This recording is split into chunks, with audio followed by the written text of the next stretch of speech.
everybody, welcome back to another Rosh Reviews, where today we are in an XR8 Ute, and this particular girl, the Boss 260, she's in the yellow, just like my old one, and my goodness, the noise of this thing, you just listen to it. Oh, it is too good. 6-speed manual. Oh yes, this is good.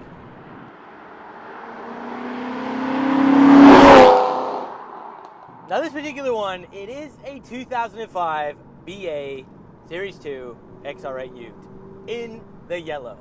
We got that Boss 260 motor up front, that big old girl, and the noise these things make, again, it's just magical, because just like my old XR8 Ute, I can hear this thing screaming, it's popping and crackling, and it just instantly puts a smile on your face.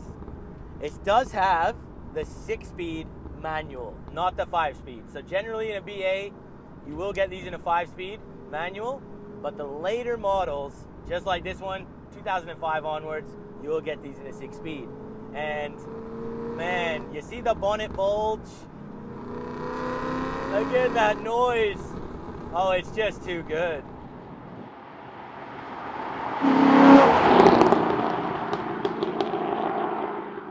Now the Boss 260, it's renowned for being a bit of a slug. We all know that.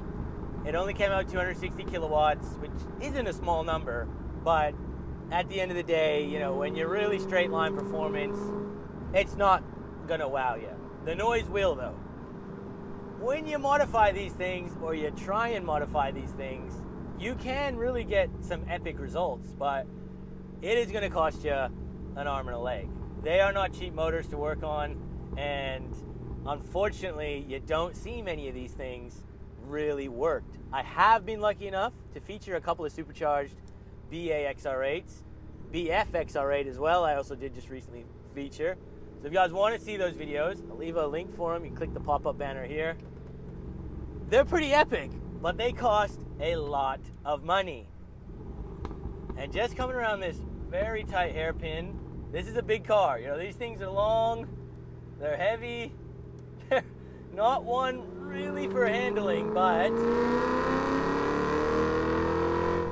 that noise, it's too good.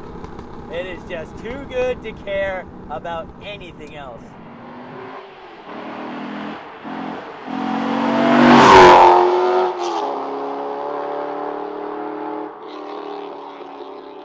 Now, price of these things, look, these on the used market, as everybody should know by now, have absolutely jumped, because before COVID, wasn't that long ago, you know, you could pick one of these things up if you were hunting for like $6,000, $7,000, $8,000. You really could have. Nowadays, yeah, that is a barn find, and you would be so lucky to get that in today's market. If you're gonna buy one, you know, that was a little bit rougher around the edges, you know, you're probably gonna be looking a higher K one, about 15 grand now, and that's a cheap price in today's market. If you had one that's absolutely mint, you know, 20, 25 grand, it's not uncommon to see. Now, this being a Ute, we gotta talk about it, because the rear end on these B Series Falcons is just absolutely crazy, because they are just leaf sprung, and man, they get wild. You know, you've got some benefits to these things, because A, you don't got the diff bush problems, which you will have in any other Falcon, but you are going to sacrifice a little bit here, because the ride obviously isn't as comfortable, it doesn't handle quite as well, and when you do want to light it up, mate, the rear end just jumps and hops and bounces wherever it wants to go. So, you know, you really got to hold on to this thing.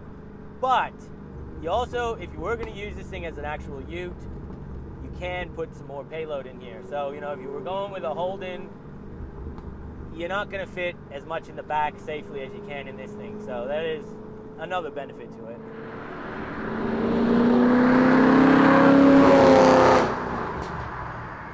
Yeah, I am just getting like massive flashbacks to my old Ute. And guys, if you haven't seen any videos on my old Ute, I'll leave a link for it, or you can click the pop-up banner here, because there was actually a playlist.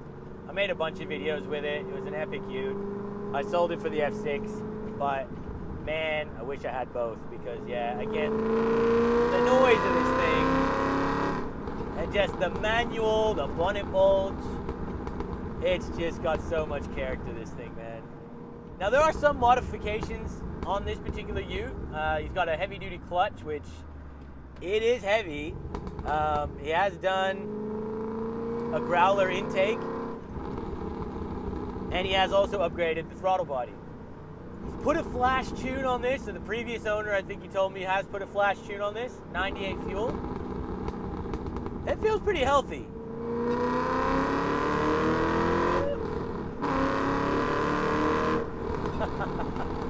And that's the beauty of these things, because yes, they're not a rocket ship, we've covered that, but the fact that you can just absolutely flat foot these things, have a blast, row a couple of gears, and still be relatively safe that you're not going to jail. So, you know, it's a win-win. Oh yeah.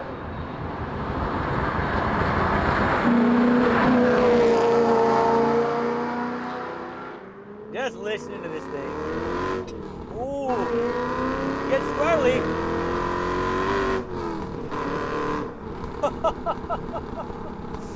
Yeah, first gear, you can definitely tell this one, you know, I think with the flash tune, maybe. This is actually running 17s as well on this one. I was running 20s on mine. I would struggle to really spin the wheels. This one felt like it was just about ready to give way in first when I gave it some. So, you know, that's a good feeling. I like that.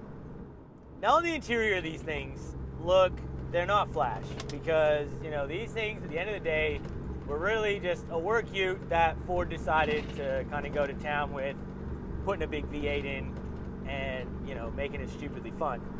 But on the interior, this thing is still pretty damn basic. You know, you got your XR wheel, you know, the nice shifter is really good, but, you know, the seats are pretty basic. The center stack is just pretty god-awful in these B series. You know, in the FG, it doesn't really even get much better, realistically, but that's not what we get these cars for, because, yeah, they might be outdated or old on the inside or not look that pretty when you're sitting in it or you got a high driving position, blah, blah, blah. It's when you get it on a road like this, put that accelerator down, and you hear this thing. It is good.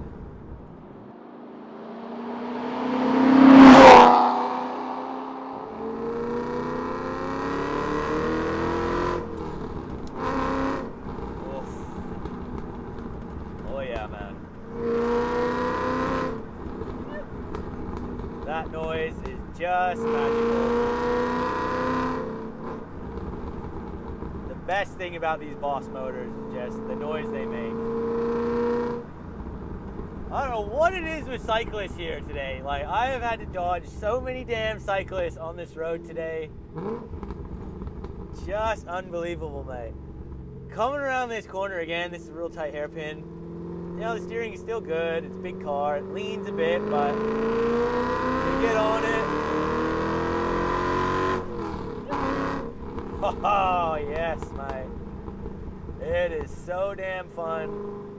And you know, you do got to be careful in this thing because it is a big Ute, and, you know, the handling, it isn't the best, but just ripping gears, hearing the noise, that's what this thing's all about.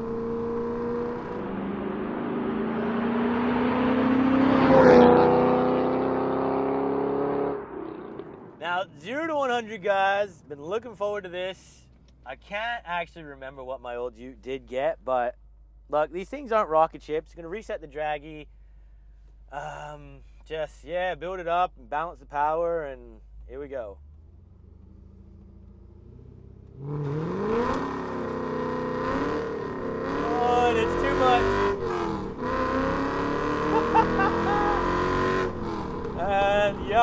First gear is just, yeah, this thing, man, what a freaking awesome Ute, man. So much fun. That right there is why you want an XR8 Ute. Plain and simple. But is it a rocket ship? No. Let's find out what that time was. 8.1 seconds, guys, and look, you're seeing what happened. So we can't try it again here. We'll see if we get another one, but hey, at the end of the day, I think the first gear, you got the flash tune, and you know, we're on a backcountry road here with 17, so it's a tire fryer, this thing, man. First gear, just loves it. But if you did get the power down, I would safely say you're gonna be, you know, in that 6-second mid-range. You'll be around 6 seconds. This is pretty healthy for this thing.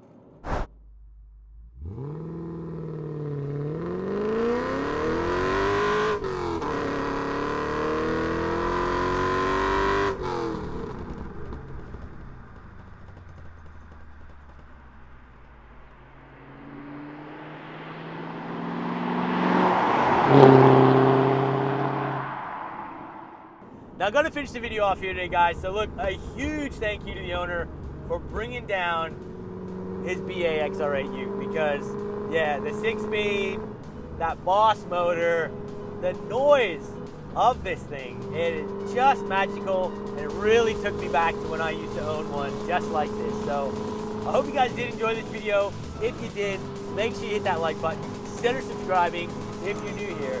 We'll see you on the next video. Oh, yeah.